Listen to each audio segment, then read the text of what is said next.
Story time.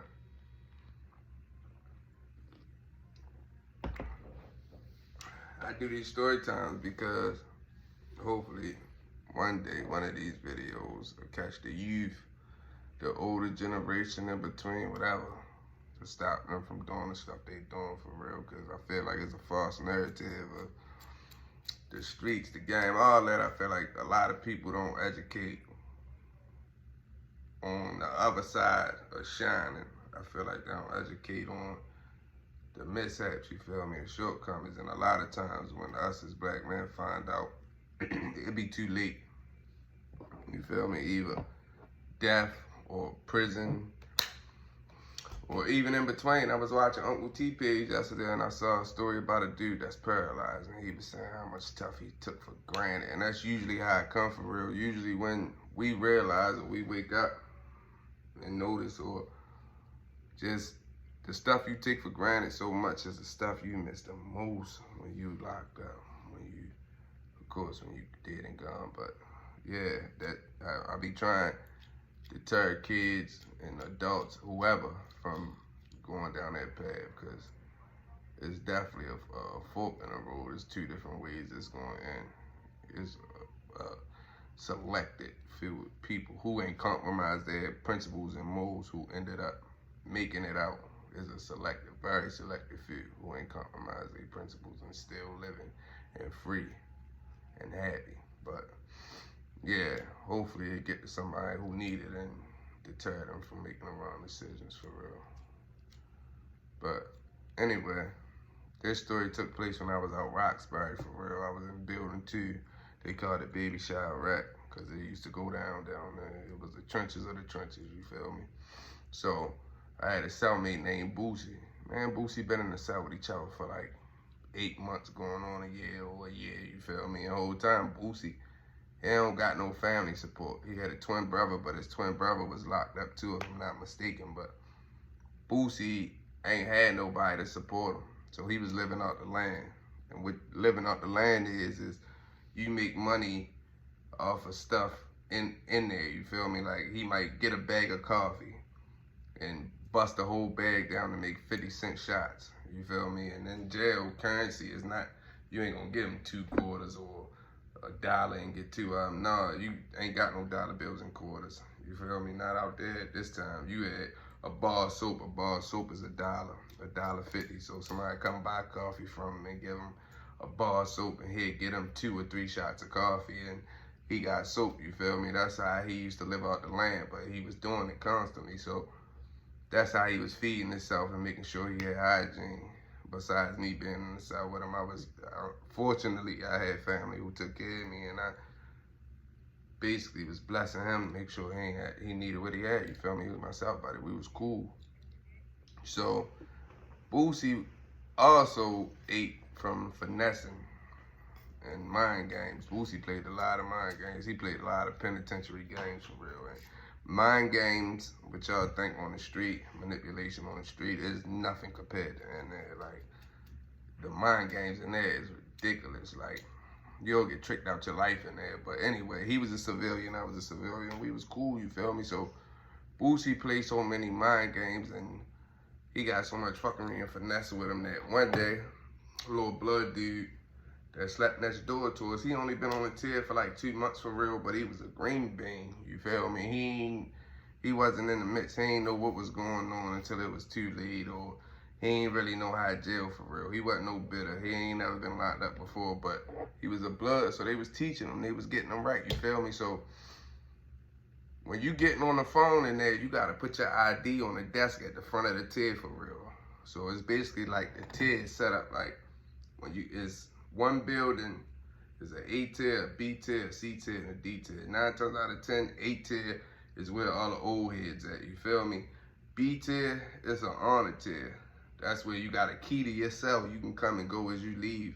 But that's like the Toms, you feel me? The old heads that did their bit already. They got life. They just try and chill and enjoy. They over there where they got keys. You got some young dudes over there too for real, but for the most part, it's older people. But you got some young dudes who stay out the way and do what they do, and they go over there for real. But C tier and D tier. They usually the most two turned up tiers in every building for the most part, but that's where all the young gang members and everybody else at. It's gang members everywhere, but them two tiers is usually where it's at. So every building is an A tier, B tier, C tier, and a D tier.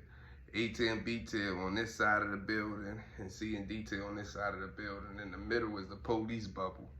Basically, they in this big room where they got windows everywhere where they can just look out their window and see what you doing on the tier for real. But the tiers is set up like if this the door, as soon as you walk through the tier door, is a glass door that slide open like this. When you walk through the tier door, there's a shower to your right or to your left, depending on what tier you on. And it's cells going all the way back. Then there's steps right there in front of the shower. If this the shower, there's steps going up like this. So you walk up the steps and there's cells going all the way back on both sides. Downstairs is like 1 through 25 or 28. And upstairs it go all the way around to 48 or something like that. So that's the tier. Now the rec hall is, if the shower right here, the rec hall on the other side, it's a door to get in there, you feel me? And it's a glass window going all the way across to where you walk in the rec hall. It's like a octagon damn near, but it's a downstairs and an upstairs, you feel me? Upstairs got a TV, downstairs got a TV sometimes, and there's a microwave in the corner. Mind you, it's 4 phones, 1 microwave, and about 4 showers, or some buildings 6 showers. So you gotta get it how you live. So when Shorty put his ID at the top of the or on the desk at the top of the tier for real, Boosie gets the bright idea, like, yo, Shorty been going to the store every week and he be coming back with a Santa Claus bag. That means he went to the match. That means you only can spend like $80 at commissary at the time. So he peeped Shorty had a big bag. Shorty lived next door to us. Boosie decides to take Shorty ID and snap it in half. The ID is your picture at the top, and at the bottom of the ID is your name, your SID number, your DOC number, your information for real. So when he snapped Shorty ID, he takes his picture and connect the bottom part of your ID with your name, your ID, your SID, shit like that. So he tape it around. It's not weird to have tape on your ID because a lot of people snap their IDs by mistake, you feel me? So they call commissary the next day. Shorty don't realize he don't got his ID, so he go up there, they tell him he can't get it without his ID, whatever. They ain't even let him in the commissary building. Boosie walk over there, get Shorty bag, because he got his picture on there, but your information, so it look like it's Boosie stuff. Whole time he come back, I'm looking like, where Boosie get this food from? But I ain't say nothing, you feel me? It ain't my business. That's the best thing you can do in there is mind your business, you feel me? You still gotta be in the mix, in the loop, but you need to mind your business as best as you possibly can. To a certain extent, because we're in the same cell. When you bring shit to the cell, that's a problem for me and you, because can't nobody come in here, because this my house too, regardless of what you got going on, you feel me? So, whole time, Boosie do that shit for like 2-3 weeks straight. Now the blood's on to him, like, hold up, yo. Because Shorty end up getting another ID and going over there to get his commissary, and they like, you already came and got it. They looking on the list like, your commissary gone, you already came and got it. Shorty like, no, I didn't. The commissary people, Keith, like, yes, you did. He going back and forth with them, they kick him out. So now they know somebody got Shorty commissary. The police, old Patty, they not ready to get involved. They like, yeah, that's on him. Whole time, the blood step in. Nah, we gotta find out who took your commissary, bop it. Now niggas paying attention to who got commissary, who usually don't get commissary because they on nonsense. Whole time, they basically pinpoint Boosie out. Mind you, I still don't know nothing going on, you feel me? So one day we going to chow. And this the commissary day that Shorty noticed his bag wasn't over there. When the people told him he ain't getting his stuff. We going to chow right after we come back from commissary. You still got people walking back on the tail with their bags. So we put our bags in the cell, but Shorty and them already thinking Boosie the one who got it. They try to look at his bag and count stuff for Boosie and Finesse for real. He put his bag in the cell. We go to chow. I didn't walk with Boosie this day. I was by myself. I came back, went in the cell. It's a big ass bag of food and hygiene on my bed. So normally I would snatch that shit off and put it on top. I'm like, nigga, you sleep up there while you putting your food on my bed. But That's my man, and on top of that, I ain't thinking nothing of it. I don't know if Boosie done robbed somebody, because he'd do that too sometimes. If it was a sweetie on the tier and he try and rob you for his commissary or his TV or his Xbox and try and sell it, his shoes, his clothes, his hygiene, Boosie will wait till breakfast time come, he'd run in the cell, get somebody to hold the door for him, run in the cell, whip out the keys on the nigga in the bed, sleep, Boosie a jab on, get up, kick all that, you feel me, and the whole time, that's how it go. That's how he eat. So I ain't feeding him, but he eat don't make me shit, so I ain't stopping. As long as you don't bring too much to the cell. But at this point, he was bringing too much to the cell. We come back from child. He come back late while everybody already locked in. So when he come back, it's normal for you to walk on the tier while everybody locked in and everybody on the door like, hey, yo, Boosie, yelling, banging on the door and shit. So he like, hold up, yo, I'm about to come back out. He come in the cell. I ain't say nothing about the food. He take the food, start putting stuff up in his locker. We having a regular conversation. I'm watching TV. Whole time, they like 10 minutes till wreck. So now niggas getting their shower stuff and getting ready to go outside with your chill. Whole time they hit the door. When they hit our cell door, I'm coming out late. Boosie stepped straight out. Soon as he get out the door, it's like 10, 12 bloods around our door, like in a circle for real. And while they around our door, I just noticed Boosie start clutching, like trying to pull his knife out of his sweatpants. So I'm like, oh, what the? I run over there, you feel me? I get to the door, I still got my shot, all my stuff on my chair. I run straight out the door before the door shut, because I don't want to be out there by itself and he in front of our cell door. So I get out the door. When I get out the door, the little blood dude, light-skinned dude, I think he was like from PG County, Mo, or Aldersburg, something. He talking funny for real. Yo, he trying to fuss with Boosie about his food. Boosie telling him he ain't got his food. But Shorty already whipped out like this while he fussing at Boosie holding the kiesel for real. And it's hanging like this. So he like, yo, where my such and such, Boosie like, man, go ahead, I ain't got your bit. They going back and forth. So now I'm standing right there with my back on the door. And I'm looking at the other bloods. They really trying to see where Shorty hard at, because this is his first situation. But they gonna go soon Shorty pop it off. So I'm trying to stop the situation before it get there, because I don't even know what's going on. So I like put my hand on Boosie, but Boosie's still clutching. He like, chill, bro, chill. He basically trying to tell me not to get in the middle of it, because if I turn my back to them, they gonna have to be able to wear me out. But I know a couple of the bloods, so I'm taking a risk, you feel me? Oh, yo. And they like, nah, let me come in there and see he ain't got my food. Let me come. I'm like, yo, you not coming in my cell checking for nothing. That's like you about to come in my cell and open my locker and open his locker and head out. Nah, we ain't doing that. Whole time, yo, like basically still going back and forth with Boosie while I'm in the middle. The old head B, he's standing right there, but man, yo got a relationship. So I'm looking at him like, yo, you know this ain't how this go, yo. Like, what y'all doing, yo, in front of my cell? He like, Shorty, just let him go in there. I'm like, yo, he not, now, man, yo basically going back and forth, because I feel like you playing with me, telling him let me go in myself. But whole time, while they talking, I'm realizing what's going on. Boosie dead wrong.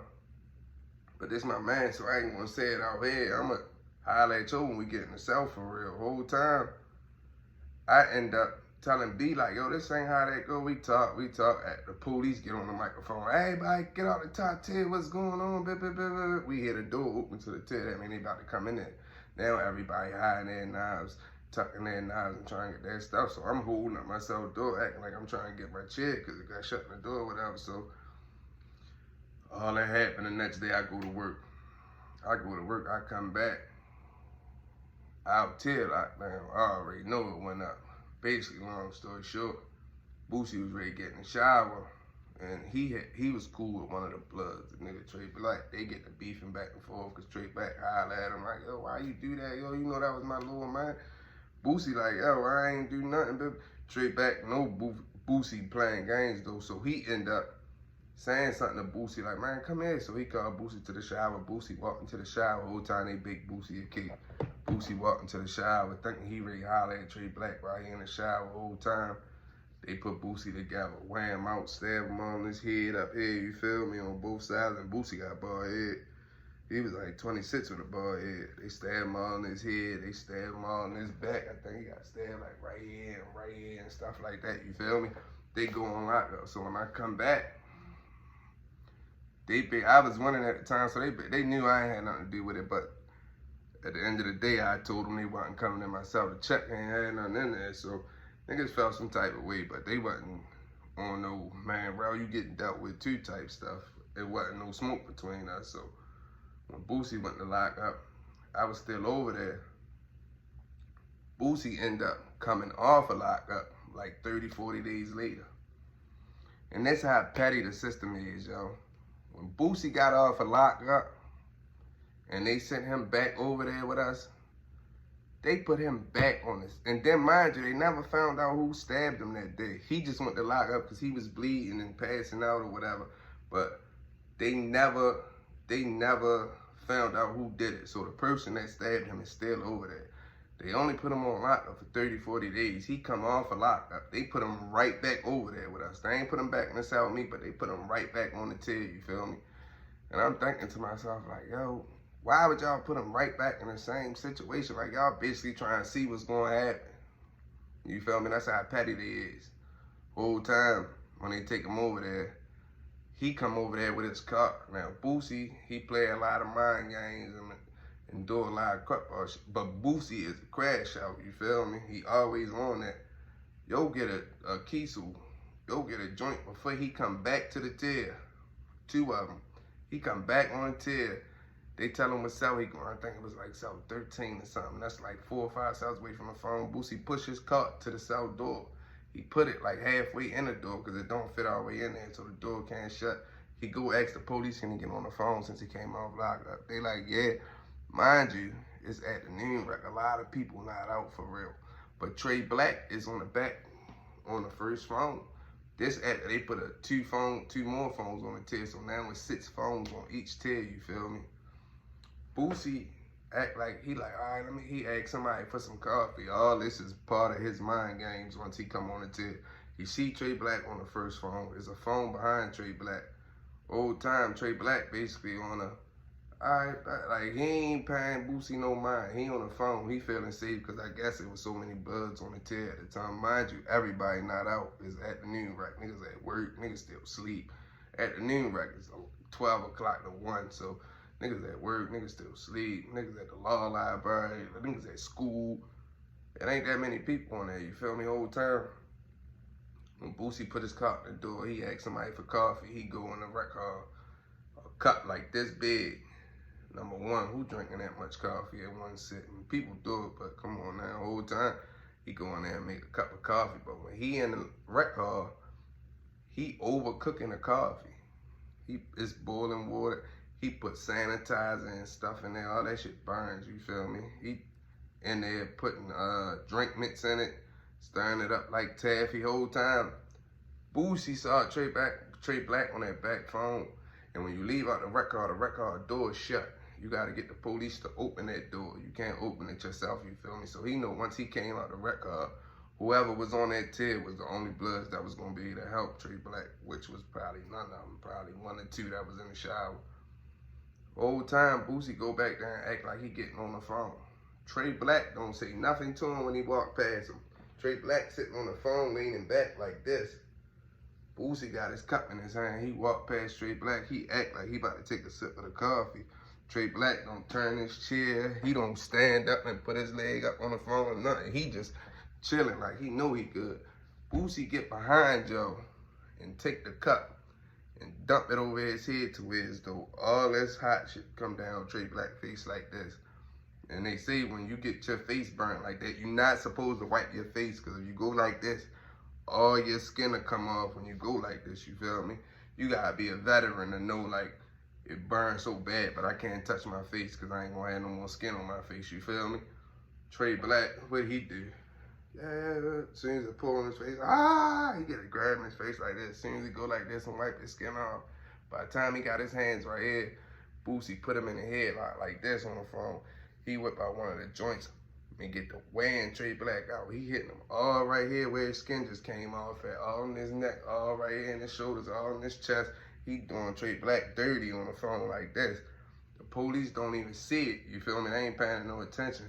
The blood's in the shower. It was the blood upstairs in the shower and the blood downstairs. But you know they got little sayings or calls for when it's going down to put everybody on point. So the blood downstairs, jump out the shower, but he got on wet boxes, soap all over his body.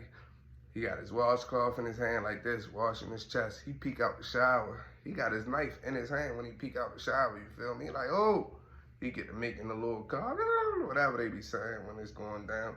He jump back in the shower, put his sweatpants on, put his Timbs on, and run out the shower with soap still on his chest, with his joint in his hand, running down there to the phones. Boosie CEO coming, he still doing Trey Black dirty down there. He mushed Trey Black on the ground. Trey Black down that bitch having a seizure down there. Boosie running me Cho halfway down the tip. When he running me Cho whole time, the blood dude, he bluffing when he running down there. He know he got to, because if he don't, they gonna do him dirty. So him and Boosie basically having a sword fight in the middle of the tier, swinging at each other, backing up, swinging at each other. The little blood dude end up, I guess, retreating and trying to turn and run back towards the shower. While he trying to run back towards the shower, Boosie chasing him, trying to hit him like this the whole time.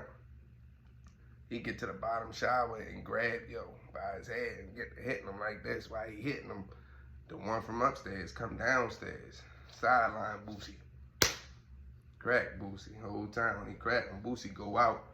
But mind you, in jail, you think of every possible scenario, you feel me? You done been through them all. So Boosie got a stringer around his wrist like this, connected to the knife, so if something like that happened or the knife pop out his hand, it ain't gonna drop and hit the floor and somebody else can't pick it up and use it against him. So when the dude drop and Boosie go out, he drops the knife, but it's dangling from his wrist. So now the dude that ran down there first, that was in the bottom shower, he grew some balls out of nowhere and turns around. Now he on Boosie with the dude from upstairs in the shower. They doing Boosie dirty for real. One of the Bloods that slept downstairs slide the joint out from under his cell. Hey, yo, here, bro. Now they both of them got a joint. Boosie got his joints dangling from his arm, and he got another one that he ain't pull out yet. The police come on the tier. Niggas scattered like roaches the whole time. Boosie get up and try to jump in the shower, you feel me, to get the blood off him. Boosie done passed out in the shower. The police see him come get him and take him back to the dispensary and right back to lockup.